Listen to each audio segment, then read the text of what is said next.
Oh.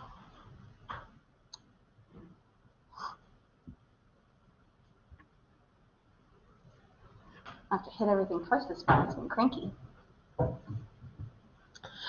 On Wednesday, we have been talking about some important vocabulary that we will need in order to look at how we put organisms into these categories that we're going to be talking about all semester long. And so we had gotten through quite a bit of very important terms. So first we had Now a good start. We had been talking about body heat, right? So we talked about endothermy versus ectothermy. How do we acquire heat? And then homeothermy versus poikilothermy. Okay, how do we, or if we maintain heat? Okay. I also saw a lot of really great, interesting questions about these sorts of things pop up on your Socrative. Turns out I do read those.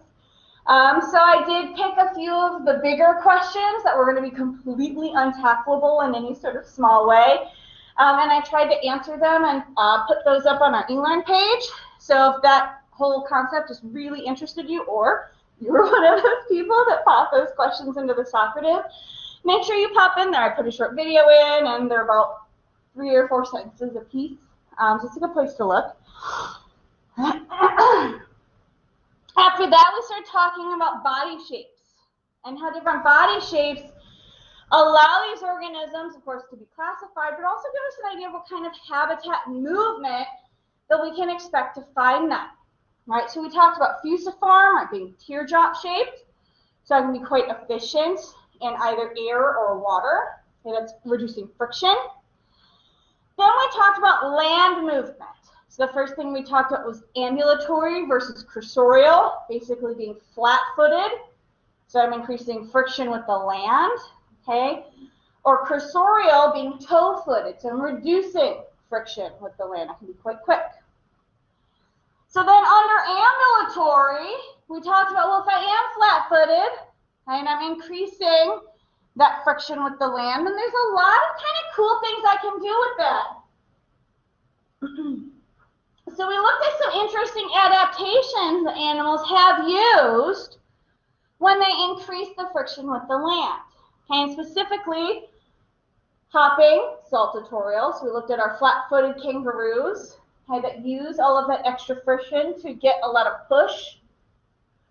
It doesn't sound like I'm talking English today anymore. Then we talked about fossorial. Remember, fossils underground.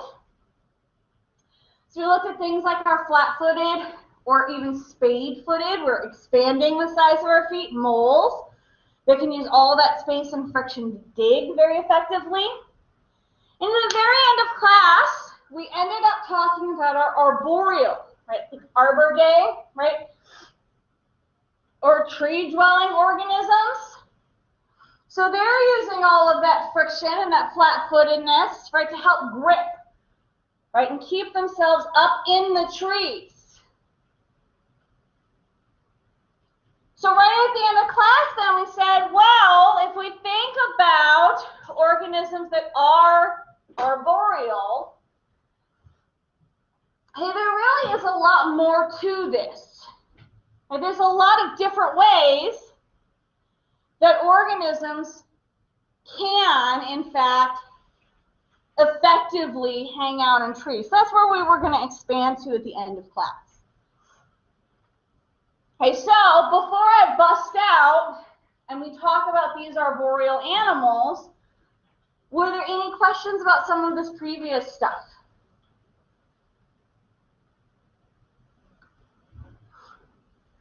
Okay, great.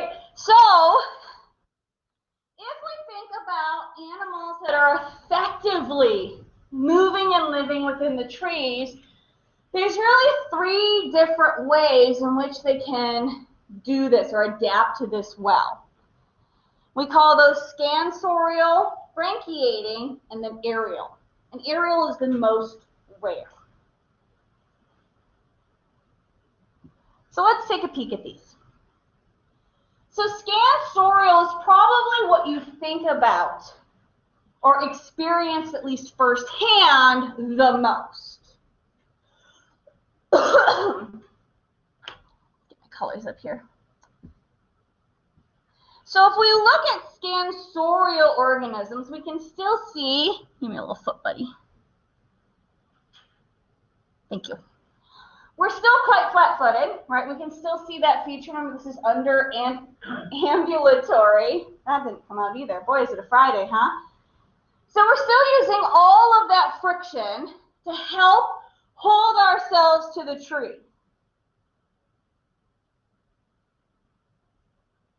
Okay. But in addition to that, okay, we're going to help hold ourselves to the tree with some basic features.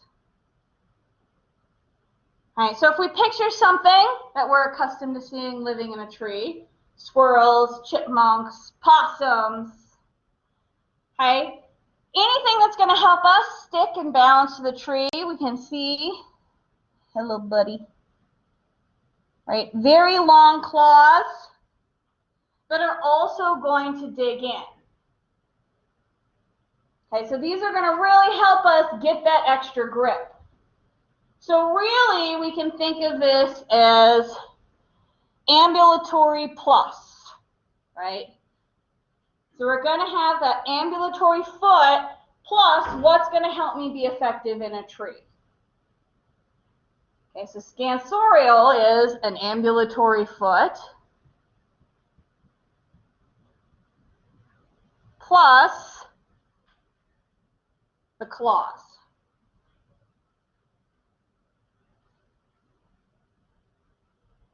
It's an upgrade. It's a bonus.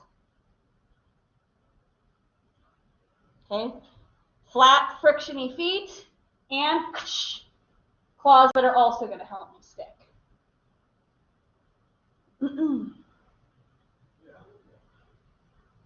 Okay, pretty effective. Squirrels will slide down a tree, okay, but it's not super common, and that's a bad day for a squirrel.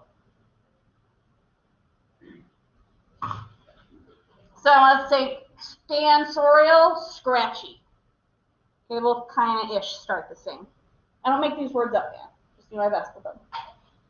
Okay, let's think of that compared to something that's branchiating. Okay, so again, if we look at our gibbon friend in our photo, okay, we happen to have caught him in between, which is nice, right, in between movements. Change my color here. And again, much like our hands in this case, okay, we see how very elongated and flat they are.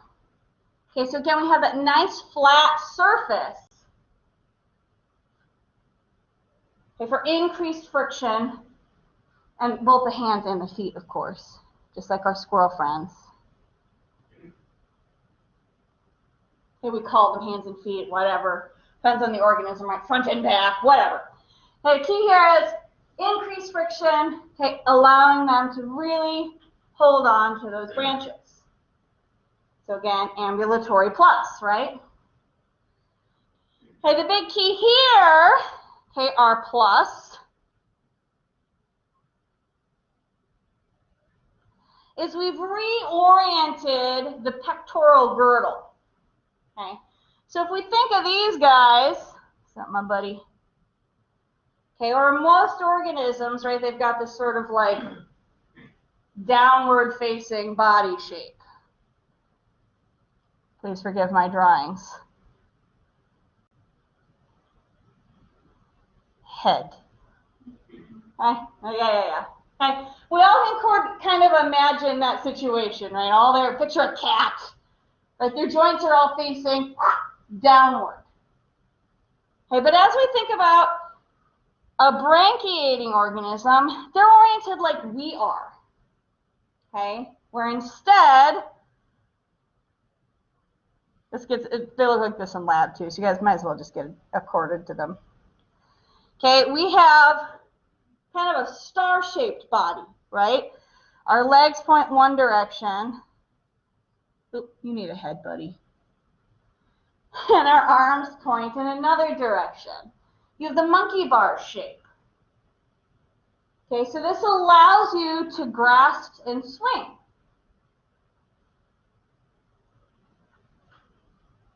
Okay, that doesn't look too bad. I got the shape going, right? We can see what's happening here. Okay, so this body shape, okay, or what's been done with the pectoral or the top half of the body is really key to altering movement. Okay, so these organisms, or us, right, we belong in this group, or did. By being able to use that monkey bar movement, and they of course can do it with their hands and their feet, they can grab with their feet as well, changes the way that they're able to effectively, and in this case much more quickly, move through the trees. And so ambulatory plus, right, altered body shape.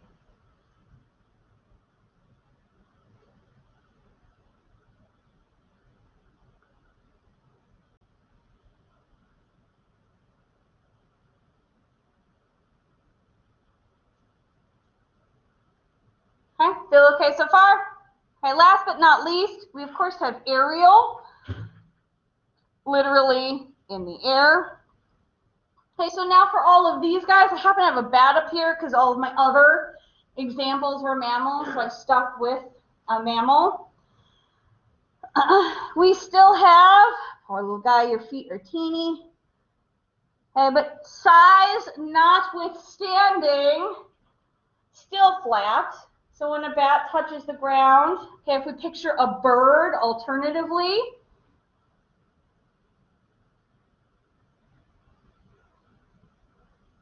little bird feet. Okay, if we picture a bird's foot, even though they seem a little more wiry, okay, that whole bird's foot is going to touch that branch, right? So again, it's all about making sure that we're getting that ambulatory full friction here to help hold in place. Okay, teeny, but bats are pretty small too. Okay, New World bats are small. European bats are quite large. Let's get this out of here. And so we've got teeny feet, but the whole foot's still doing grasping. Okay, so strong, in fact, we know bats can dangle and do all of that business. But of course, we have the ambulatory plus.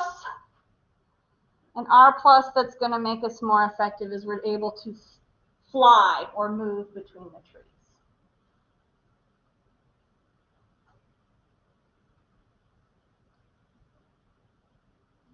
Okay, and of course there is a gradient. Now bats, for mammals, are the only true flyers. Okay, but there is a series of gliders, right? We can think of like sugar gliders, right, like gliding squirrels. There are a series of lizards that also glide. Flying dragons also do not fly, but they have the flaps that allow them to kind of slowly fall.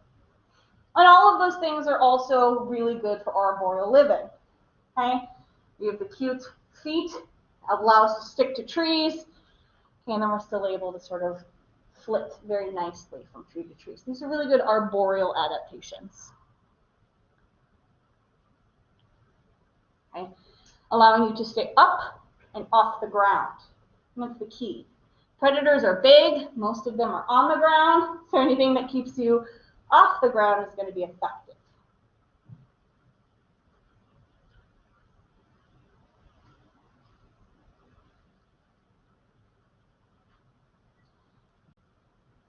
Okay, any questions about these guys? Oh, there's a bigger bat. I didn't think that through. So here you can really see his feet and how flat they can quite get. And he's on the ground, not in a tree, so his claws are not going to embed into linoleum.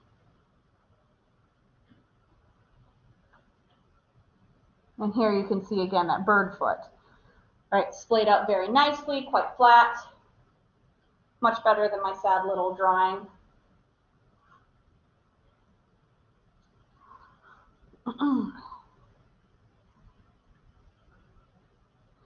Okay, any questions about body types or movement for organisms before we move on? Okay, our last last big pool then that I want to talk about is reproduction. Now, we've already been introduced to some of these terms in lab a little bit, but I still want to pause and make sure that all of these terms, and you can see some of them are new, are very strong and clear because we're going to use some of these several times throughout the semester. Okay, so we're going to start at the top, okay, and kind of like before, the first two terms are going to be paired a little bit. And then, like we saw in lab, the last three terms are going to be grouped a little bit in the way that they are used or help to categorize organisms.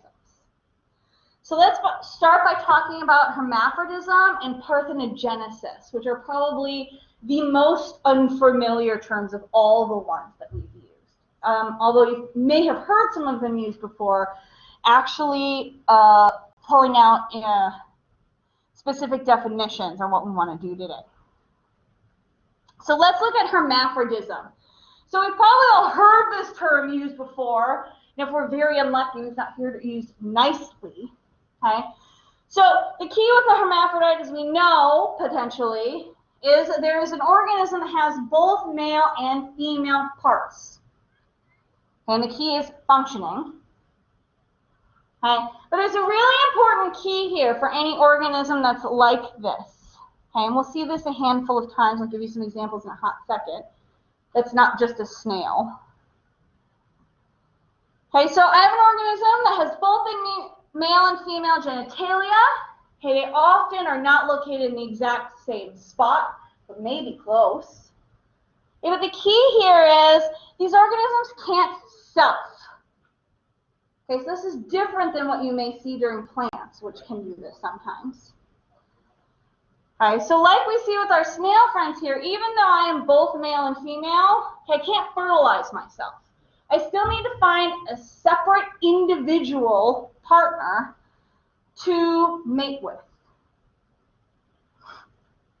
So when I find a second partner, partner one, partner two, both are male and female, okay, we're going to trade both sets of gametes.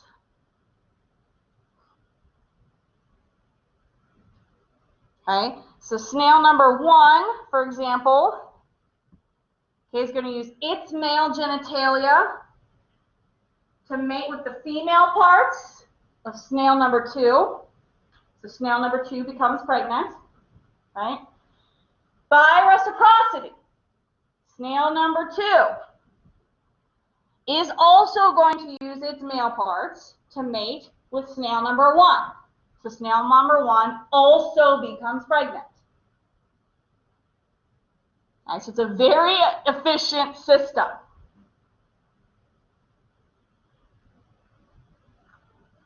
Okay. Before I go on, does that definition make sense? Okay. The way I just described it, as you might imagine, since I've used snails as an example, is very common in invertebrates, right? So things without backbones, starfish, snails, and the whole kit and caboodle. That being said, I've brought it up for a reason. I'm not just making you learn things for funsies. So it does come up in vertebrates. More commonly what we see, right, is forms of hermaphrodism that involve sex switching. Right, so for example, with fishes, if you have a very bad sex ratio, okay, so a population of fishes where all of a sudden it's like all guys, doesn't sound that great, okay, particularly for the population like to live long term. Okay, you have individuals that will change from male to female because they have both sets of gonads. Okay.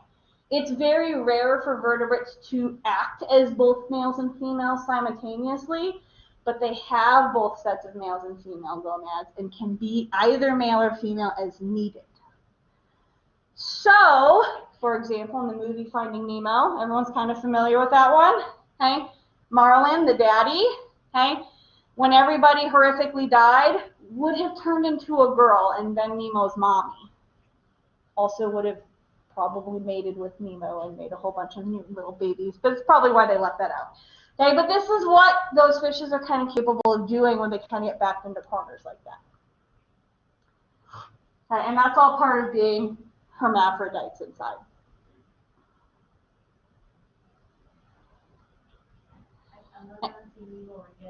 Yeah, you should, and then just ruin it for everybody. That's the key, right? Everyone must also have the movie ruined.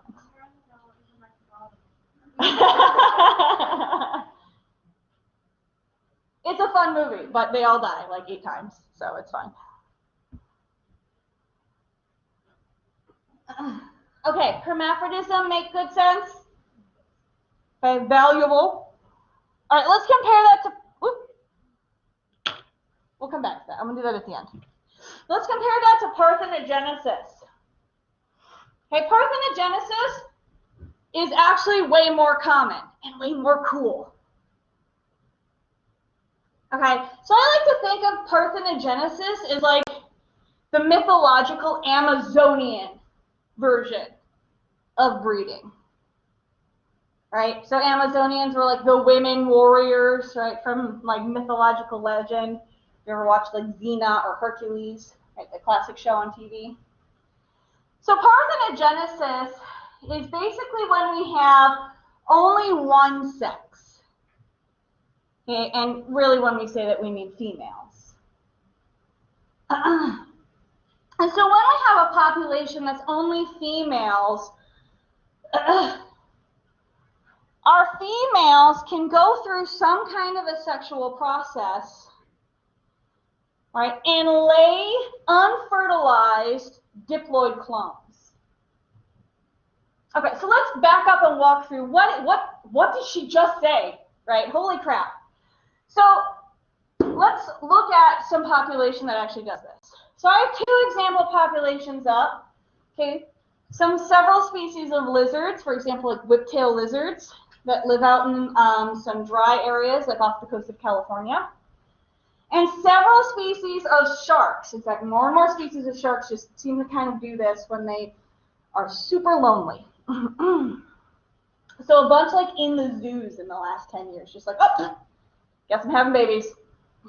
So, okay. All right, so some great whites have done this, some hammerheads have done this, some lemon sharks and nurse sharks have done this. I don't know, man, sharks just do whatever they want as far as we can tell. So here's what happens. So if I have a population of whiptail lizards, a lot of these populations are all lady lizards. Living their best life on their little lady colony, no boys. In order for baby whiptail lizards to be born, first thing that happens, right, you see I still have the phrase sexual process up here. Right, so we need to initiate the production of eggs. Right, now, this is still all ladies, right? But what they end up doing is still go through a mating ritual, okay, in much the same way that it would be initiated as if there were a male. So they still kind of do the mating ball thing, right? We still do the kind of flirting, tails in the air, show our colors kind of business. Okay, but obviously, without males around, right, there's no actual sexual reproduction that occurs. But because we've initiated the process, they all go into estrus, right? Or like if you have a cat, like they all go into heat. And we kind of all kind of know that kind of business. So because they go into heat, they create eggs. Now these eggs are very unique. So they're not fertilized. We don't got any boys. Okay, but their eggs, instead of going through meiosis, gotta dig all this out of our memory banks now, right? So remember, meiosis creates haploid eggs, but we're not going through that process. Their eggs go through mitosis, right? So remember, mitosis creates diploid cells that are exact copies, right? Because mitosis is what you use to create all of the rest of the cells in your body for growth and repair. So we have unfertilized clones, diploid and exact copies.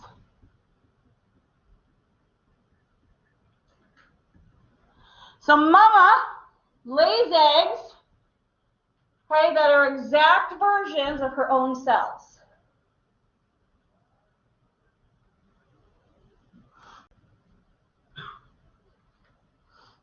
Okay, effective, I guess, if you don't have boys laying around. This is one of those benefits and disadvantages. So is this like only when there are no males around, or is it all the time? So, yes and no. So, I'll get used to the mic thing, don't worry. All right, so the question was, is this only when there aren't boys around or all the time? And this is a great question. So the answer is the vast majority of the time there aren't boys around. Where the boys go. So a lot of these populations, sharks aside, but a lot of these kind of populations don't have or don't need boys. So let's think this through for a hot second. Do I have slides up for this? I don't. Okay, so if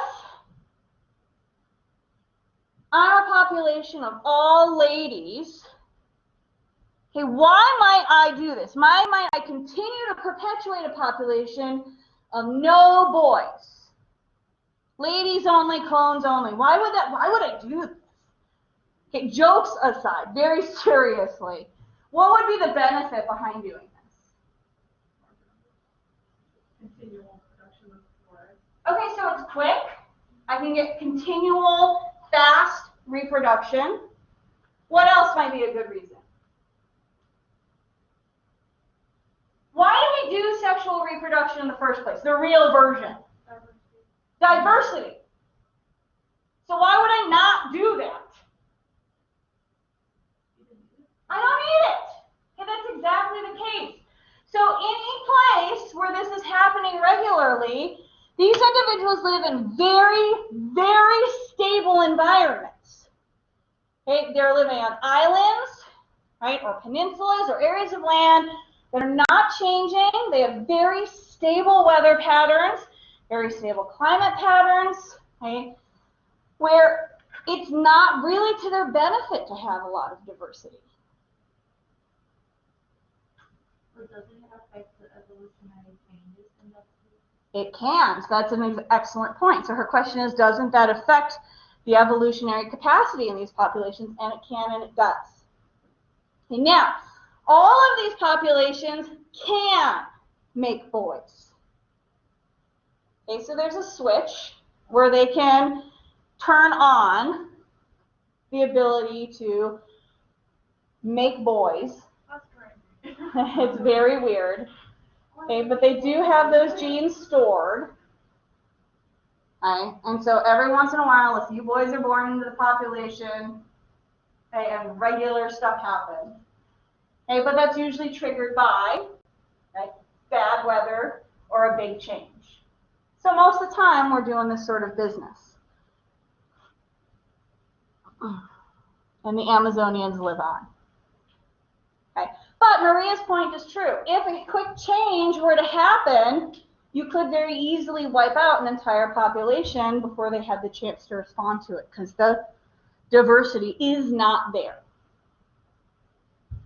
And it has happened.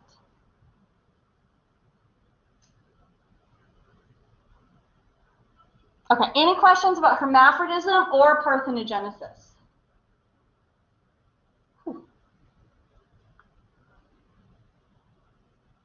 Okay, so this is one of the few times that we do see clonism fit here. Now, the other place we do see this, as I mentioned before, is with sharks and stuff. That's more common where you see isolation occur.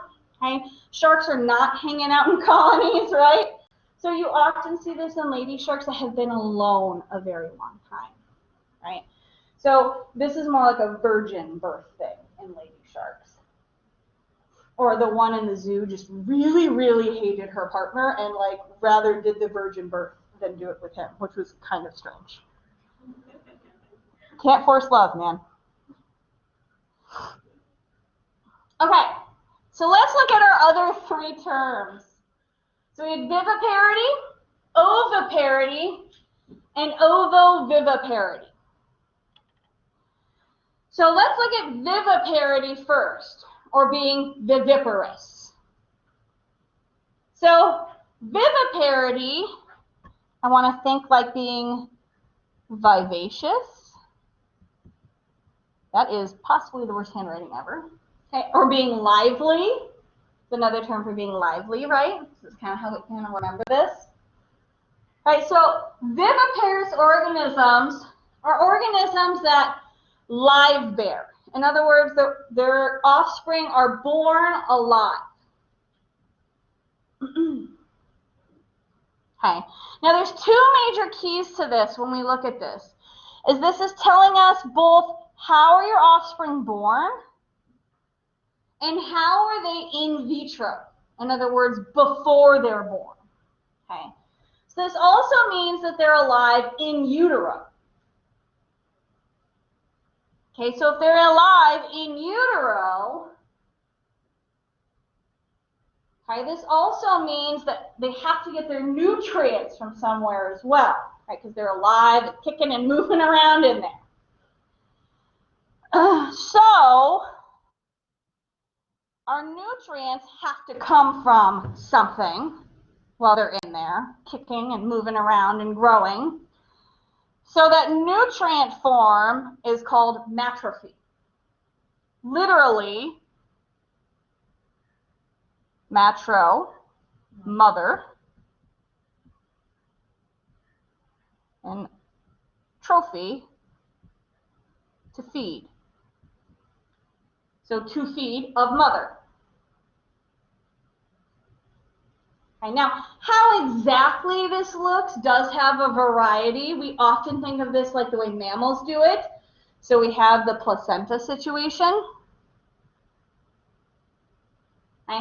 But as we'll find, there is a little bit of variety. For example, I have the guppy up here, okay, which is also a live bearer. There's a variety of sharks, a handful of amphibians that are also live bearers, do not have placentas. Okay. In that case, usually mom is secreting some kind of fluid on the inside that the babies are then consuming or scraping off of the inside of mom's intestinal or abdominal lining. Okay, so it's weird to imagine that other organisms also do this, but they definitely do. And it's really cool to watch. Right, because unlike most mammals, which only give birth to like 1 to 5, right, when a guppy gives birth, that poor woman gives birth to like 25 or more offspring. Right, some guppies can give birth to up to 99 very small babies.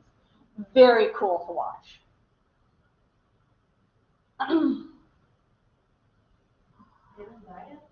They do not die after that. But I can relate on why you would think that, man. I would not. Cannot imagine. I don't care how small they are. I don't. Okay, so as we're thinking about these three terms, right, we want to make sure that we're getting both things with them. How are the babies born? Okay, that's the first piece. So here we're born alive.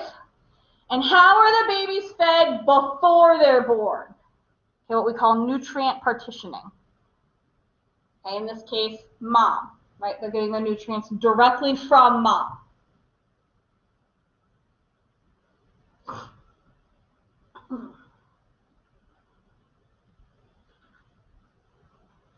Okay, let's look at oviparity then. So oviparity, or being oviparous, okay, of course, comes from the term ovum, okay, meaning egg or ovary, right? Egg producing. Okay, so these are all offspring that are born or laid as eggs. Okay, so they enter the world as an egg. Okay, so there's a lot of variety what this looks like. Okay, we can imagine those eggs being quite soft or leathery. Okay, or those eggs can be quite hard or calcified. We'll spend some time, particularly in lab, talking about the difference and why that difference is important. Okay, we can even think about amphibians, which are also laid as eggs, right? And they don't even really have a shell. It's just that wet membrane around them. Those are also eggs. And we don't want to forget, there are a few mammals that start life as eggs. Great identification. Yes, absolutely. This is a baby platypus. Or I guess a fetal platypus. It's kind of weird when you're talking about eggs, I guess. It's not a fetal, I guess, if it's born, so this would be a infant platypus. I guess it's getting real weird now. Very cute, though. I'm going to at least admit that. It's very cute. And naked. All right, so totally getting off topic here. So here's our two parts, right? Okay, born as an egg, that's the first piece we need. Okay, and then two, where is it food coming from? The yolk, right? Even if it's inside before it's laid, right, it's trapped inside that egg. Right, so the only place it can get food is whatever has been prepackaged for it. Right, it's like an Amazon box. Okay, whatever's in that box is what it gets. Right? So mom's job is to make sure that there's a good amount of stuff inside that box.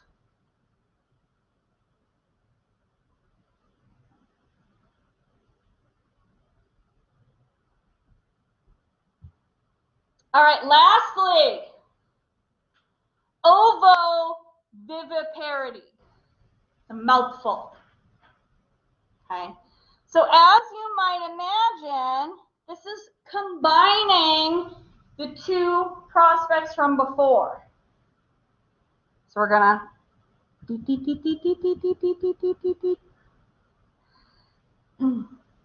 all right, so I'm viviparous, okay, meaning I'm born alive. There's my first bit. Okay, so when I actually enter the world, I'm alive and kicking. Or swimming as appropriate. Okay, so I have several examples up here. We'll get to see some of these in lab. Okay, some small sharks do this. Dogfish, for example. Well, those will be one of the ones we actually have to do in lab. The American guppy, that's what I have here, which is the mosquito fish, does this. Cockroaches do this, which is, of course, not a vertebrate, but there's the thing you know now. Okay? So the idea here is I'm born alive, okay, but I started life as an egg, right? So that's where that ovo comes in. Okay, so when I'm inside mom, I start life as an egg.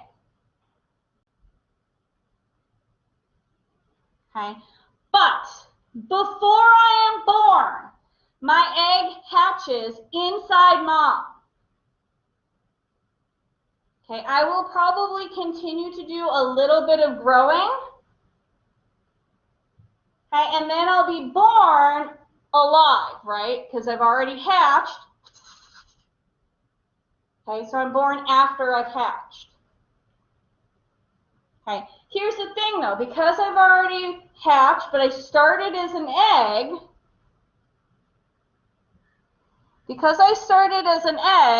mom isn't going to feed me. Right? I was born in a box. I was given food in that box. That's what I get to eat until I'm born. Okay? So if we look here at our dogfish,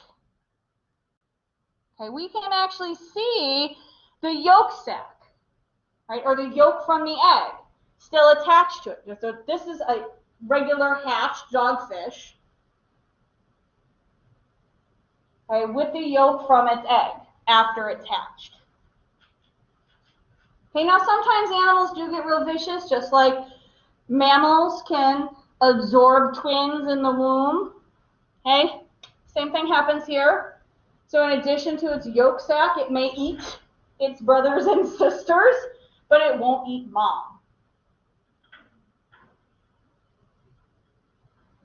Okay, so all it gets while it's inside mom until it's born is what it starts with.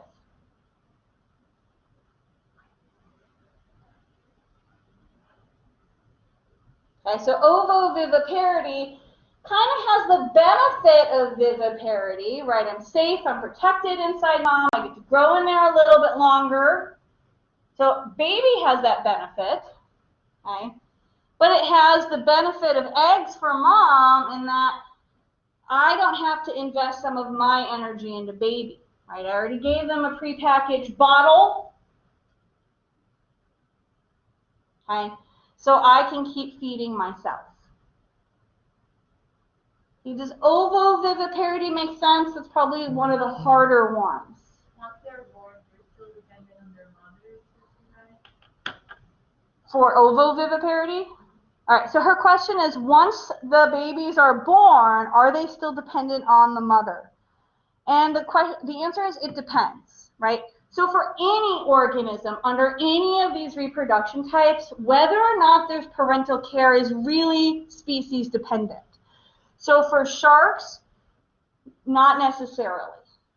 Okay, some shark species do show parental care, other shark species, okay, you're off or you're going to get eaten. And that's very common for a lot of organisms, right? You get to be born and maybe I'll watch you, or you get to be born and, girl, you better bail.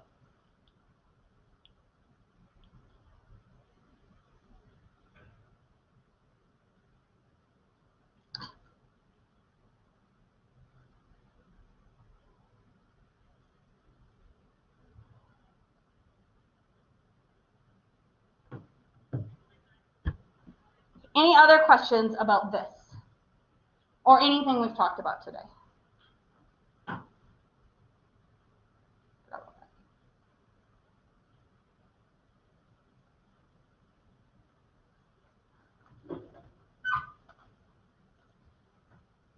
I'm not going to get up to that, but we can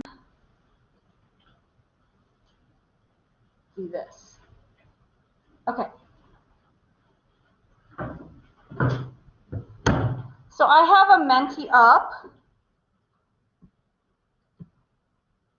I know we haven't done a Menti in a while, so make sure you go to menti.com, and there's a code here. I also have our Socratic up.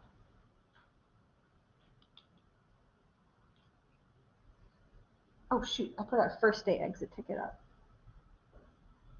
Probably do not want to do that. Hang on a fly. I don't think I care.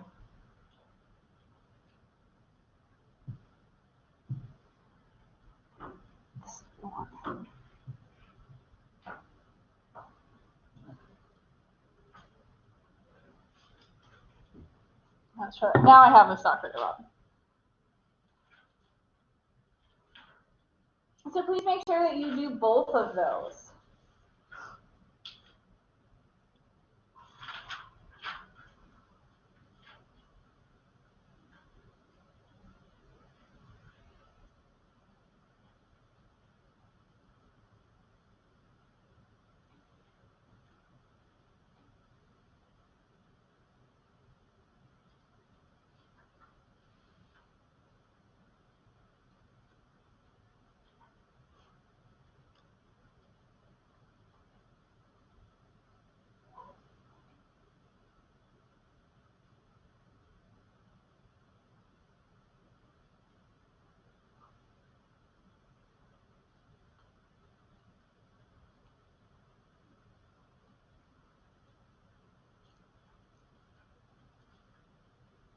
I will start class with the Menti. This will save for us.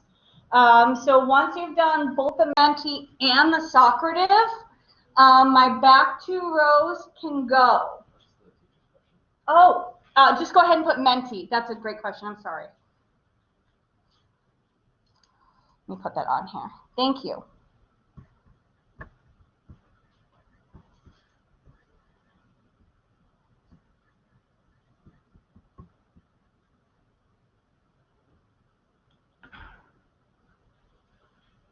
Dr. Arnett.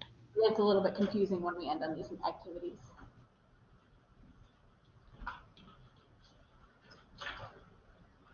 Dr. Arnett. Whatever that was, you guys heard that, right? That was real. Yeah, Okay, the computer. Can you put the code to the Menti up for us to see as well. Okay, so you should be able to see at the top, but it's 36, 40, 62, 1. That's so surreal. I think they're coming out of like the projector. For the taxonomy assignment where you said like not for the picture, you put like the link to the picture, is it okay if that leads to a website? Like, does it have to be like the picture just like by itself? No, as long as the picture's on that page. Okay. Okay. Because it like I was trying to figure out how like save it as a PDF or like. Oh yeah, no, yeah. I can't technology though. You too.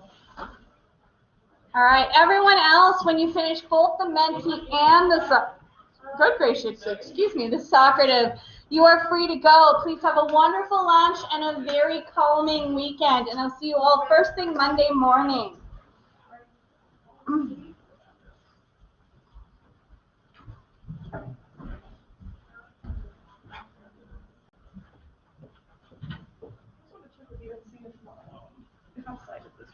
Sure.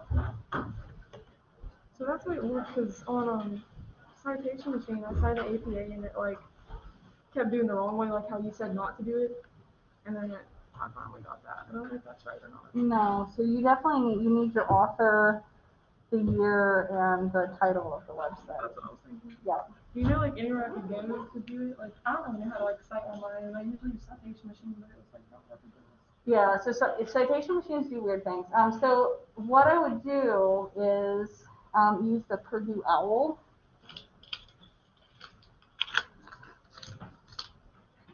To get the most raggedy.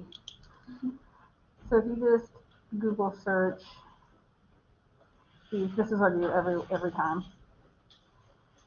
APA. Just in case for the citation thing, I have to ask the librarian because there's a taxonomy page that's really difficult to citate. So you actually have to citate it as a corporation. Once you look up Purdue, they show you how to do a corporate author, and that's how you actually cite it. So use these guys.